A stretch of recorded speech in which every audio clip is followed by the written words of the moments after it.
Welcome back, everyone. I have Ania Halama, and she is a multi-talented person wearing many, many hats. And let me just, okay, I already have an introduction. I already have an introduction of as far as what she does and how she helps people.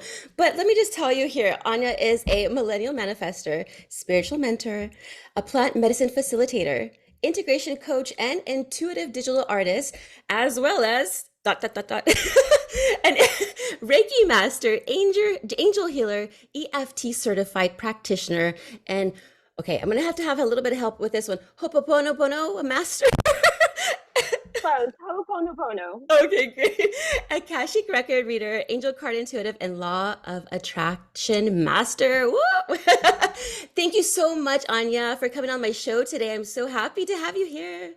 Thank you so much for having me, Gina. I'm excited. I'm excited too because I want to learn all about you, how you started from the corporate world, and then got to where you're at right now. Yes. Ooh, that's a fun story. So I I had to grow up really quickly. That my dad was in a work accident when I was 10 years old, and we were immigrants in the US. So I had to translate everything, go to doctor's offices, legal offices, and gotten my childhood taken away from me pretty much. I had so much resentment for my father at this point. And because of that, I knew that I had to help my parents with everything because our income got taken away. So I took one graphic design class. I was always very artsy, like most kids did, like ballet or dance lessons or piano or whatever. I was the one doing art classes, so I was always very artsy. So once I got to high school, I took one graphic design class. I was like, "Oh, this is so much fun! I love doing this. I want to do this for the rest of my life, aka my old life." And once I took that class, I went to my counselor's office. I was like, okay, this is what I want to do. What can I do to graduate early? So I graduated high school early, took a bunch of classes beforehand, graduated high school early. Then I went into college right away. In college, the world just manifests beautifully, and one thing led to another. I was friends with a girl who had a boyfriend who owned an agency, and she's like, he's looking for interns. Do you want to intern at his place? I'm like, yeah, why not? So I interned right away. So I tell people that I've been like working in corporate America for like over 15 years. And they're like, aren't you like really young? I'm like, yeah, I am. But I started really early. So at 17 years old, I was already working in corporate America. Then graduated college early as well. And then I went straight into corporate 500. So I was working in corporate America for a long time after that as well. And I just got burnt out. And I was also very, very sick as well. Anxiety, depression, insomnia. I was going blind. Doctors couldn't figure out what was wrong with me. I was allergic to every food out there. I couldn't eat any. I couldn't hold anything down. Just very, very sick. And it came to a point where I was like, my health is more important than anything. If I don't have my health, I don't have anything. So I was looking for a way to heal myself of sorts, but I didn't know that I was going on a healing journey. So one day I just woke up and I'm like, I have enough. I was actually at a point in my career at the job that I was working at where I couldn't move up the corporate ladder anymore in that particular job. So I was either going to look for a new job or do something crazy. I'm like, screw it, let's do something crazy. I'm young, I don't have kids, why not? Within 2 weeks, I walked into my manager's office and I quit my job. I sold my car, sold my apartment, put everything in storage, bought a one-way ticket to Thailand, and I'm still pretty much on that one-way ticket. It's been 8 years now, and during that time, I found myself pretty much. I didn't know that I was going to find myself, but I found myself. So in Thailand, obviously, life is less inexpensive than it is in the US. And I was going to meditation classes, I was going to more yoga classes. I was just really getting on my spiritual path. And that spiritual path led to me healing. And you named a whole bunch of certifications that I have. That's because I'm a person that if I like something, I get like so endorsed in it, and I like spend all my time studying. And so I like once I healed myself, I'm like, I want to help other people do this as well. So I started getting all of these certificates and all of these different learning all of these different modalities. I'm like, I want to help other people now as well.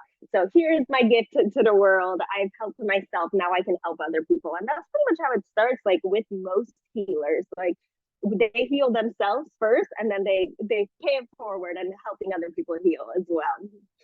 Beautiful. And spirituality is, people think about spirituality as different things. It could be just the universe, your angels, God. What is your approach to spirituality? What does it mean to you? Yeah, so it's a higher power. So believing in something much bigger than yourself out there. For a long time, I didn't believe in God. I was afraid to say the word God even. I was like, God, if you're real, I grew up very Catholic. Like my mom's brother is a priest. My mom's other brother met his wife at church. I was confirmed. I was baptized. I was all of these things, and we grew up in a very Catholic religion. I left the Catholic Church when I was 18 years old. And because of everything that was happening, like my dad's accident, like some of the trauma I've had, some of the sicknesses I've had, I was very angry with God, playing the victim. I'm like, God, if you're real, why did this stuff happen to me? Why did my dad do the things that he did to me? Why did my dad go through all of this? Why is my body like deteriorating pretty much? Like, if you're real, why is all of this happening? So for a long time, I didn't believe in God. I even had a hard time saying the word God. I was like, oh, universe, higher powers. And the more that I got on my spiritual journey, the more my connection with God like got so much deeper. And it's so beautiful now because like what my relationship with God is my relationship with God. Everyone's relationship with God is different, whatever it be. Just because you go to church doesn't make you a good person. Just because you don't go to church doesn't make you a bad person. I don't go to church. I do believe in God, but my connection is different than what my mother's is, and that is okay. Just believing in something. Also, God is not a guy with a beard in the clouds. Like that is not my definition of God. But it's believing in something much higher than yourself, believing in something, whether it's God, Buddha, Krishna, universe, like spiritual beings, whatever the heck you want to call it, just having that connection with a higher source. And honestly, all it is love, connecting to love. That's what all religion, all spirituality have in common, whether it's Buddha, whether it's God, whether it's the universe, it's all love. So connecting to that love within yourself and believing in something that's much higher than you, and that gives you a purpose much greater than this universe and much greater than this 3D plane that we live on. Yes, the 3D plane that controls us, the 3D plane that manipulates us, the 3D plane that lies to us, and oh, it can go on and on. And that's where these limiting beliefs come from media, from friends. And I always say this on my podcast, like it's a pretty corrupted world out here. And you're lucky you're in Thailand. I have a friend who is actually in, she works as a massage therapist. I know you do Reiki, so I want to talk a little bit about that in a little bit later. But she's from Thailand and she goes back and forth and she just like loves, I mean, she's like, I miss home, I miss home. I said, what are you doing here? Go where you feel your heart is taking you to, you So know? I am actually in the U.S. Oh, right you're in now, but the US. I Oh. live in Colombia. Colombia is Oh, home base for me. Like that's I know. I've traveled all over. I found home base in Colombia. okay, so you're in Colombia now. Okay, well, you gotta tell me about Colombia.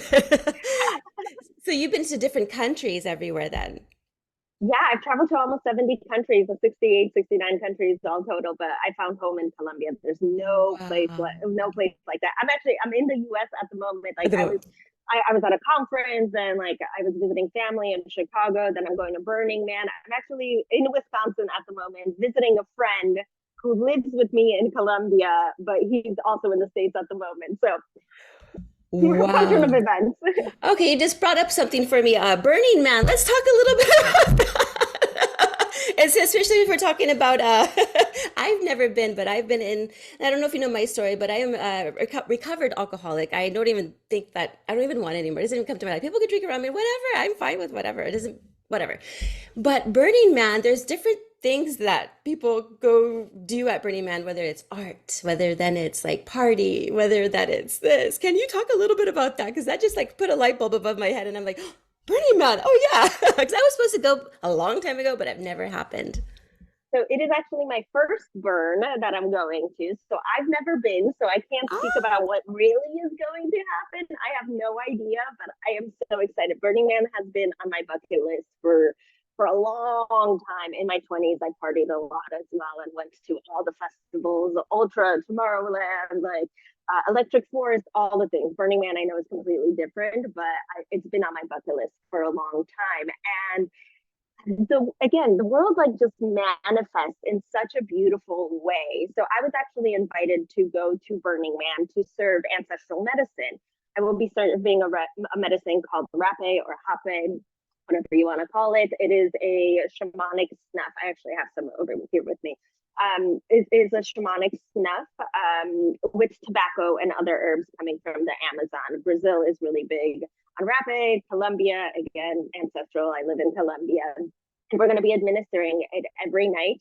And it's administered from via the nose, either self-applicator or someone serving it. And it pretty much just grounds you. So really good for Burning Man before everyone goes off and parties for the night, ground them, center them. It also, from a scientific standpoint, it also balances both sides of the hemispheres in your brain. So the left side and the right side, the masculine and the feminine, it brings them together so you can stay grounded. It opens up the pineal gland as well and opens up your third eye. So really, really beautiful medicine. So I got invited to serve medicine at Burning Man, and I'm like, it was a fuck yes in my body. I'm like, yes, I'm going. Are you kidding me? Of course. This sounds incredible. So I'm preparing myself to go to Burning Man in 2 weeks, which will be so much fun. So much fun. Oh, that's so exciting. Yes, because I've watched like some documentaries online and even on TV. They had one, I think, on Netflix. I'm not sure. But it looks so fascinating, the lights, colors, because I used to go to raves a lot. I used to party a lot, but for the wrong reason, though. Same. The wrong Same. reason. Me I and you think. both, girl. But now if I ever were to go to that, I would appreciate like the people, the culture, like the love, the art, and speaking about art, you're into digital artistry. No, what is the Intuitive digital art. yeah, intuitive. So talk a little bit about what the intuitive and digital art is, because that's fascinating. Yeah, so like I mentioned before, I was always an artist. Like I went to art school. Like my first heartbreak was my art school getting burnt down with all of like my peak art being in it. It got burnt down. My heart was so broken. Ah! But I was always very artsy, and I did graphic design for so long.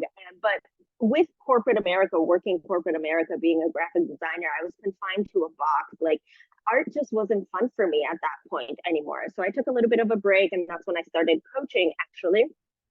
And however, lately I'm like, you know what? Like I love art. I love like designing something. Like I made a really beautiful post. It's on my Instagram of Lionsgate, like this beautiful lion with like the different planets and the different stars, like really, really beautiful. So however, now that I've gotten a spiritual path, like I do a lot of intuitive work, whether it's going into the Akashic records, whether it's in a meditation. So I will open up the Akashic records, sit in meditation, and whatever comes to me via like meditation, via my third eye, via feelings, that's what I will design. So I do it very, very lightly for clients. I don't really advertise it. However, like so opening up the Akashic records, you can open up Akashic records for businesses as well. So my new business, Expansion Alchemy, the entire thing was given to me inside the Akashic records, inside a 4-hour meditation. The name, the colors, the branding, the logo, what it looks like, everything was given to me. And then I sat with it and I designed it all inside the Akashic records. So it'll go into like the actual soul blueprint of your business versus a client coming to me and be like, oh, make me a logo. I like the color yellow, make it yellow. Well, like, is that actually like the soul of your business? Is that what your business is telling you? Maybe, I don't know. So let's open up the Akashic records of your business and see what that's saying so it attracts the right clients versus I like the color yellow, make me something yellow. So I'm not familiar with the Akashic record. I did have someone talk on my podcast about that before, and then I wanted to ask her the question like, "What is it?" But it was like already out of time, and I was like, "Ah!" Now, is it like, what is it actually? Yeah. Yeah, so the Akashic records are the entire blueprint of your soul. All of your thoughts, all of your memories, all of your everything that's ever existed in your soul. So past lives, current life, future life, everything is seen inside the Akashic records. It's not an actual book, it's in the ether. However, anyone can access it then. And you can go in and ask it questions like, okay, is this right for me? Should I be doing this? Tell me about healing. For example, so I speak publicly for a living. This is what I've been doing for a long time. However, for the longest time, I had a blocked throat chakra. And I'm like, what is going on? I know I'm supposed to speak for a living, but I have this blocked throat chakra. Like in high school and grade school, like I never raised my hand and like spoke because I couldn't speak my words freely coming from a heart center and like fully speak what is on my mind. Like I have all of these thoughts, I just can't say them out loud. So I'm like, what is going on? And I was working with different healers, with like throat activators. I was doing like a different crystal work on my throat, and like nothing was working. I'm like, okay, there has to be a deeper meaning for why this is happening. So I'm like, okay, let's open up the Akashic records and see what it tells me. So inside the Akashic records, I opened them up and I saw that in a past life, it wasn't even in this current life as I stand as Ania, in a past life, I had a mother who was cheating on my father, and I was very outspoken about it. I loved my father in that life. I was very outspoken about it. And she used to choke me. And while she choked me, she put a scarf around my neck. So inside the Akashic records, I took off that scarf and I healed the marks that I had on my neck. And as I healed them, if you're doing a healing inside the Akashic records, they live on the eighth dimension. So the healing is much more powerful than doing it on a 3D plane. So I did the healing inside the Akashic records, took off the scarf, and then got out of the Akashic records. And all of a sudden, it's like a light switch went off on me, and now I could speak publicly, like literally instant. I was like, "Wow, this is wild!" So something that happened for me from a past life, it wasn't even in this life, from a past life, that I was able to go in there and heal it, and it just opened up beautiful planes, like so beautiful. That's so powerful. Wow, I need to do that because I always wondered, why am I like this? Why am I like that? There has to be a reason because my father died when I was a baby, so it was my mom just raising me, and but she was very loving. She disciplined me here and there, but as needed because I was a bad girl. But very loving. But then I was always wondered, like, why am I so down on myself and harsh on myself? But that was later on. I had to do that discovery for myself, and it took a lot of work. And you do something incredible as well. The EFT that's like a meridian tapping, right? And that helps Yeah. with like confidence and just getting rid of those limiting beliefs. Yeah, EFT is beautiful. One of my all-time favorite modalities that I go to, and I use it with clients all the time. So we all have different meridian points down our bodies, similar to acupuncture. However, without any needles in yourself, you're just tapping on different parts of your body to get rid of some of these limiting beliefs and reprogram your mind. It doesn't always have to be negative. Sometimes you could do an EFT tapping on something positive, like, oh yeah, I'm gonna have a great day today. Like, let's have a fantastic day. I'm instilling this in my mind, reprogramming my mind to have this fantastic day. But for me, EFT, so when I first learned about EFT, I was dating someone who was an EFT fanatic. And he was just like constantly sitting in the side of the room, like tapping on his face. I'm like, you look crazy. Like, what are you doing over there? Like, this is stupid. But my anxiety was crazy at this time. And he's like, come on, like, let's just do one session, let's do it. And I was doing it with him for a while, and I didn't believe in it. I'm like, this is stupid, like tapping on myself, like, is this really gonna work? I don't believe it. But because I had the belief like that it's not gonna work, of course it's not going to work. So one day, like I had a panic attack, and he's like, "All right, let's do one EFT tapping session, like 45 minutes. Let's have a tapping session, and then like just give it your full belief. Like you just had a crazy panic attack. Why don't you just give it your all?" I'm like, "Okay, fine. I'll give it my all." Literally, we did a 45-minute session. Instantly, my anxiety went away, and I was like, "Oh, okay, this I guess kind of actually works." After that, again, like once I know something works, I'm like, I dive deep in and I study all of it. I'm like, okay, this works. Let's study EFT. I love it now, and I got certified afterwards. And then now I use it with my clients. I tap every single day, pretty much. It is one of my all-time favorite modalities. Yes, that's beautiful. And then Reiki, you can combine those two with the energy healing. And I heard you can actually do Reiki from like a phone call or even like a Zoom call. Is that true?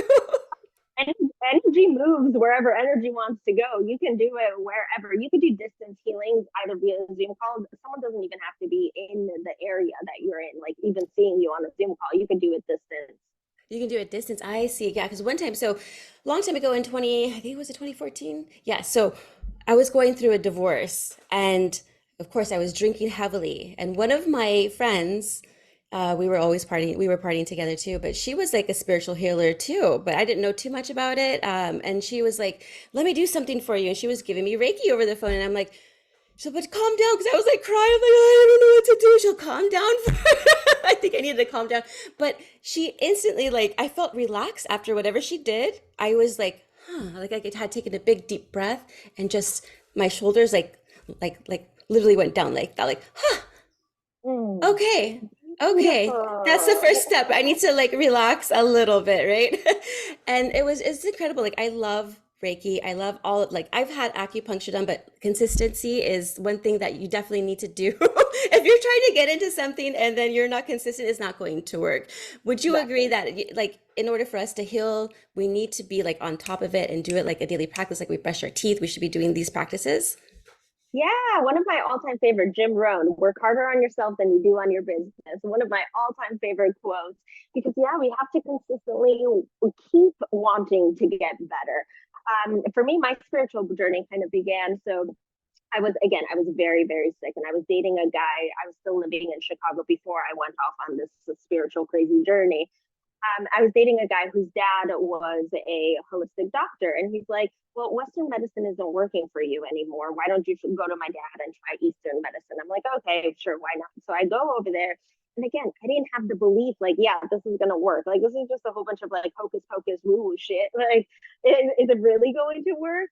So I went to go see him. We did a whole bunch of different tests. Like he told me all of the stuff that's wrong with me, and like he gave me some practices, gave me some supplements, and but again, I wasn't consistent with it. It wasn't until I like started being consistent, consistently meditated, consistently went to yoga, consistently did tapping. That's when things started moving in my life. Honestly, getting on a consistent meditation regimen, like first maybe like the first month I started meditating consistently every single day. I would wake up and I'm meditating. Wake up, I'm meditating. Once I started getting on that consistent meditation regimen, like my life turned 360. Like meditation alone fixed like 80% of my problems pretty much. Like I could sleep better, my anxiety was better, I wasn't getting the panic attacks. Like of course things come up here and there, but like just quieting the mind and being in your body, that alone fixed so much. But I have to be consistent with it. Meditation for me right now is non-negotiable every day. Like as soon as I wake up, I'm meditating. Yeah, and I'm glad you brought that up because I'm starting to do deep breathing every day, and that's like my form of meditation as well as prayer. And what it's nice is that my husband and I are doing it, and we'll do it as a family because I have three boys as well. And the boys love it too. Well, one was like kind of iffy because he's the Beautiful. youngest, but he's like what, 7? Yeah. So he's like, I don't want to breathe anymore. But what's so Breathing funny? normally I every day. Why do I need to learn how to breathe? I know exactly. That's what they're thinking at that young age. But the 9-year-old is like, "Ooh, I feel better. I feel like I'm ready for school now because school is coming up." And he's like, "Ooh, this is great." And we did this Lion Gate activation, and I have it from one of these ladies I collab with, and I was like, and then I got an email about Lionsgate, and I'm thinking that the only thing I know about Lionsgate is the film company, Lionsgate Films. What is Lionsgate? Because I'm starting to do some type of activation. I don't even know what I'm activating in Lionsgate. First off, props to you instilling this on your children. Start them young. That is beautiful, beautiful, beautiful. Props to you. So Lion Gate to me is probably the most powerful manifestation day of the year. So technically it is 8888 is the peak of it. However, it goes from the new moon until the full moon. So from the full moon until the new moon of August. So it started about 2 weeks ago and it's ending on the 16th. So if you're doing an activation today, you still have a couple of more days to like finish that off. So keep doing the manifestation. And as a collective, as consciousness together, we can manifest our truest desires because we're all putting in our manifestation efforts. So it is when the earth meets the sun and meets Ceres. So Ceres is our spiritual sun, and we're able to lift. The veils are so thin during this time. We're able to lift all of that and call in anything that we want from the spiritual into our physical realities. It is one of the most powerful like manifestation portals of the entire year. So get all your manifestations in this time, but keep doing them all the time. Actually, That is great. Yeah. And people are saying, oh, manifestation is an overused word. Manifestation, you can manifest this, manifest that. What is your definition of manifestation? So I have been manifesting my entire life. However, I was unconsciously manifesting my entire life. I had no idea what manifestation was until I was in like my mid 20s. No idea. I just always knew that I need to feel good. Like if I feel good, it doesn't matter what is going on around me. It doesn't matter what happened to me. It doesn't matter if I got in this accident, if I'm sick, whatever. I know life is going to always turn out good for me because I am feeling good. And that's part of manifestation. It's like that feeling good. How do you want to feel all the time? It's constantly feeling good and going every single day to feel a little bit better than the day before. So with manifestation, we can manifest absolutely anything that we want, whether it's opportunities, whether it's meeting certain people that are going to open up doors for you. We can't manifest specific people because people have free will and we can't intertwine with free will. We are not God, so we can't intertwine with that. However, we can say, like, okay, if I'm manifesting a partner, I want this partner to make me laugh. I want them to be into physical stuff. I want them to be working out. I want them to be health conscious. I want them to whatever you want from a partner. So we can manifest like qualities of person, and also the universe knows much better than you do. So you might be like, oh, I like Bobby from work. Well, like you don't know that a week later, Steven is going to pop into your life, and Steven is a much better match for you than Bobby actually is. So we can't manifest specific people, but you can manifest opportunities, things, money, whatever you are trying to manifest, connect to that feeling good. There's also specific manifestors and non-specific manifestors. So specific manifestors, for example, you want to manifest money. I need to manifest $1,000. I want to manifest $1,000 because I need to pay off whatever. Great. If you're a specific manifester, if you're a non-specific manifester, you can keep saying, I'm manifesting $1,000. I'm manifesting $1,000. I'm manifesting $1,000, and $1,000 won't come to you because you're not a specific manifester. If you're a non-specific manifester, I want to manifest 5 figures. Again, leave it up to the universe. The universe knows better if you need $1,000 or $9,999. Leave it up to that. Right. And speaking about manifestation, I'll tell you a funny story. So during my recovery, I was starting to get into like church, and I was like, you know what? Let me see about Jesus. Let me see about this, fellowshipping and things like that. And I would go all the time, and I loved it though. That was like really what helped me in the beginning. Like you said, everybody's path is different, and so this was my path.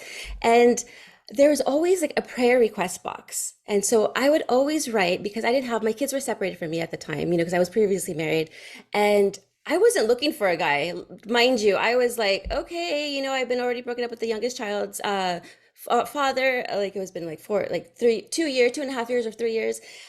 I don't want to date nobody, but I do want a family unit sometime in the future. And I was thinking like 10 years from now, right? So this was in 2017, 2018. Well, I would always write, God, please, when the time is right, I want a family unit again. I want a family unit. I would write that every day and put it in the box, write it every day, put it in the box. Well, funny story is I was serving in the children's ministry. And since I didn't have my little son, the 7-year-old, I did fall in love with this other child because I'm like, oh, he reminded me of my son.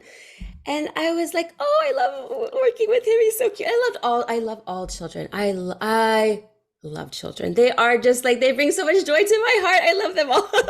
And so, I talk about that often. Children and puppies. yes, Oh. my babies. And so I fell in love with him. And then I was also serving, so it was called street ministry. So we would go out in teams from our church and different churches in the community, and we would go off to places on the streets and like, serve, have conversations with them, and just to, give them conversations, because I'm sure a lot of people don't even talk to them. And I remember the little one's dad would come in, but I would notice it. He would not only pick up his son from children's ministry, but he was also serving at street ministry. And one time he was with my other friend, and they were getting like their items ready to put in the trunk and ready to go. And I was like, hey, yeah, hey, I know your son because he was introduced to me. I'm like, I know your son, Isaac. He's so cute. He's, oh, you know Isaac? I said, yeah. Didn't think anything. Okay, I thought it was gonna be like another brother, whatever. Like, I wasn't even wanting to talk to guys. Period. I was anti-guy. I'm not saying I don't like guys. I love guys. Trust me. But I didn't want to talk to them. So later on, 2 weeks later, he had added me on Facebook, and then after that, I accepted. And after that, he said, "Hey, I saw that you have a son near my son's age. Maybe we can get them together." And I was like, "Oh, here we go, another guy wanting to go. I do not want to date anybody." So I was like, "Okay, okay, let's just do that." But then we got into this conversation, through like Facebook Messenger. We're chit chatting, and we were talking like it felt right. Like I was like, first off, okay, he's Indian, and I grew up in Fremont, California, and there's a lot of Indians, and nothing wrong with these. I've married one now, okay, but I was always kind of like annoyed by how I would get pushed by them at the stores, and I'm like, "Ah, I love them. Don't get me wrong, not, but a lot of them in Fremont were not that cool. I grew up there, that's why. So I knew I was never going to. I told myself I will never date an Indian ever. This is when I was younger, and I was totally still thinking this at the same time. I will never date an Indian, right? Mind you, I fell in love with one. And then we actually got married that year. And we moved in, I mean, like 2018, was it 2019? Yeah, 2019. And the rest was history. Like, seriously, I'm like, I wasn't even ready though. But you know what? The universe said, you're ready. God and the universe know better than you do, all in perfect divine timing. I know. So I thought I'd just share that with you because I'm like, you're totally right. When the conditions are right for you, then it's just going to happen, even if you're ready or not. Like, it's going to happen. And I'm like, okay. So, yes, we're very happy now. But yes, yeah, thank you. So, speaking of, we're talking about Jim Rohn, and I love that quote too. And his mentor was Napoleon Hill. And you were actually at Napoleon Hill Foundation, having spoken on that stage. Can you share a memorable experience of one of these events? Oh my goodness. So this was my first talk that I did publicly after COVID. So I haven't spoken publicly in a while.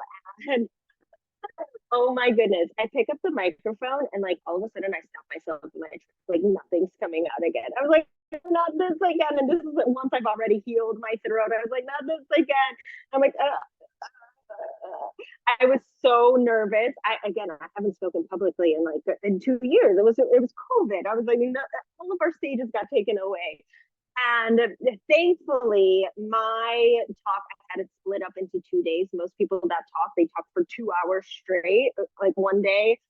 Mine was split up an hour one day, an hour the next day. So the first day I was like a little bit, but the second day I freaking rocked it. It was amazing, amazing. And it was really beautiful because what I teach is very different. Like it's similar to what Napoleon Hill teaches. However, it's more woo woo and all like spiritual la di da di stuff. But at the end of it, I was like, everyone is literally saying the same exact thing, just in very different words. And what I teach might resonate with some people, what they teach might resonate with other people. And let's collaborate together. And that's kind of the premise of my new company, Expansion Alchemy, is collaboration. Let's all come together and reach a much wider audience because we can help humanity when we're in numbers, when we're coming together versus just trying to reach out millions of people. That's never going to happen. I mean, it can, we wanted to, but together we rise so much further. That's awesome. Yeah, that's one of my next goals is to speak on stage. So, and speaking of throat chakra, when people, this is what I hear. If you're having a spiritual awakening, you kind of clear your throat a lot. Like, is that true? That as well. I mean, I don't know how much truth that is. Probably because the spirit wants you to talk more. They want you to share your truth. What is true to you, whether it's helping to wake other people up, whether it's sharing about some kind of teachings or whatever. Yeah, you're going to like be using your throat a lot. And it's like, okay, come on, throat. You can do it. Yeah, so that's definitely one of my goals. And I'm just like, oh, if I mess up, then that's okay. Because that's how we get Give, pushed through things, right? yeah, give yourself grace. It's okay if you mess up. I recently committed to a TED Talk. This is the first time I'm sharing it publicly, hearing over Yay! here. Congratulations. Thank you. So I'm nervous about that, but just give yourself grace. If you mess up, it's okay. We're all human at the end of the day. No one is perfect. It's okay. And honestly, like if you mess up, people will be more accepting of that than if you like straight read from the book and like have something memorized. Like, no, we're all human. Like, flow with it, grow with it. Like, it's okay. I'm so glad that you brought that up because people always feel like they need to be perfect. I need to like, get this right, especially in entrepreneurship. It's like they need to have this, and they won't get anything done if they have to be perfect at everything. Nothing will happen. Better than perfect. Right. And so just giving yourself, I love what you said, giving yourself grace. That is one of my favorite things. And this was something I always say. I'm like, give yourself some grace. You are human. I said, I fail every day. Okay. And it may not seem like it, but trust Every me. day. Okay. I fail, but you know what? I don't take them as failures, as just learning opportunities for myself. And Exactly. that's all it is. We're just learning. We're here to learn and grow and be creative. Right. Exactly. And we have to have that mindset. Like, I'm here to learn and grow, like taking that all as a learning opportunity. Okay, how can I do better next time? Yeah, I screwed up, whatever. It happens. I'm Yeah. human. It's okay. It's Right. And I okay. Give think the yourself people, some grace. yeah. And then also you have a book. You have a couple books, right? Yes, yes. And I'm working on a third one at the Oh, a third moment. one. Oh, nice. So your Yes. first one was Rebel. Was it, what was it? Rebel's Guide to Spirituality. Yes. Can you talk a little bit about that one? And what does being a rebel mean in the spiritual context? Yes. So Rebel's Guide to Spirituality came to me during COVID. So most people, not most people, some people during COVID would like play video games all day and did absolutely nothing with their lives. It was an opportunity for me to grow. I was like, why not take this time and like get ahead of myself? I started a new company, which I've closed down at this point. But what I was meditating like 6, 7 times a day, multiple times a day, and spirit just kept talking to me, right, right. I'm like, Spirit, what do you want me to write? I'm not a writer. I had a travel blog when I first started traveling and I closed it down because I hated writing. I'm like, what do you want me to write? Maybe a social media post, a blog post. I don't know. What do you want me to write? And for like months, I kept hearing, right, right. I'm like, I don't understand. Seriously, do not understand right now. And one day I heard, okay, share more of your story, write more of your story. And I was like, again, blog posts, social media posts, where am I supposed to write all of this? And then I was getting a massage one day and I was in flow, in the feminine, in the receiving, like just getting pleasure, like connecting to pleasure is so beautiful. So I was on a massage table getting massage and I heard the name of the book, Rebel's Guide to Spirituality. And I'm like, oh, I'm writing a book. I don't know how I'm going to do this. I've never written a book. I'm not a writer. I don't know how I'm going to do this. But it was such a strong message for me. Like, I set a goal for myself to write 1,000 words a day, Monday through Friday. I'm like, 1,000 words is like a blog post. I could write a blog post in a day. Like, that's fine. I can do that. So I set the goal for myself to write 1,000 words. I wrote the book in 4 months. And 2 months after I published it, it became a bestseller. And it was just pure consciousness talking through me. Like, because the message was so strong to write, it was just pure channeled. And it's pretty much my journey, my healing journey, where I was, where I started kind of getting into plant medicines, healing stuff with my dad, and being like a rebel in spirituality, leaving my home country, leaving my family behind, leaving everything behind, just in pursuit of a better life. So being a rebel to me in spirituality means doing things that are right for you, like not listening to all of the naysayers, not listening to what other people think religion should be, spirituality should be. Oh, you have to go to church every single Sunday. Like, not listening to any of that, but doing what feels right for you and coming from that heart centeredness for you, from you. Yes, because I've been having this discussion with my husband. He's been a Christian forever, and I just knew about it. I mean, I knew about it for a long time, of course, but I didn't really like practice it until my recovery. And but I'm in a different place where I don't feel like I'd have to go. I will mind you, I love my church because they're talking about topics that need to be talked about what's going on with this earth. So that's why I resonate with that church a lot. However, I feel like I don't have to be there every Sunday dressing up or whatever. You don't have to dress up actually over there. But like, what are why rules? Like, it's like, who made the rules? Okay. And then why do I have to pay for things when I was born into this planet? Why do I have to pay for a planet that I was born in? This is like my experience. And so I've been kind of like talking with my husband, like, I don't want to go. He's like, but it's important to fellowship. I said, but I fellowship every day with people, like, sharing like experiences, what I've experienced and then the messages that I get. And so I think you're absolutely right. You like, your spirit will guide you where you need to go, the path that you need to take, and always listen to that intuition of yours. It's a very big thing. And now my husband's starting to get like, okay, intuition. Oh, I got to listen to my intuition. And he likes to breathe now. I'm like, yes, yes, okay, good. I'm kind of like covertly like helping him in a way because he's very stubborn, but I love him. Beautiful. He's doing the Let's get practices. everyone on board. Heck yeah. Exactly, exactly. And I wanted to ask you, I know that you wear like many hats and you juggle like so many roles, but how do you ensure to take care of yourself? Like, what are some things you do for your mental health and for your well-being? Again, I work harder on myself than I do on anything else. Yeah. So I used to have a 2 hour morning routine that I just recently-ish started, but I recently-ish ended as well.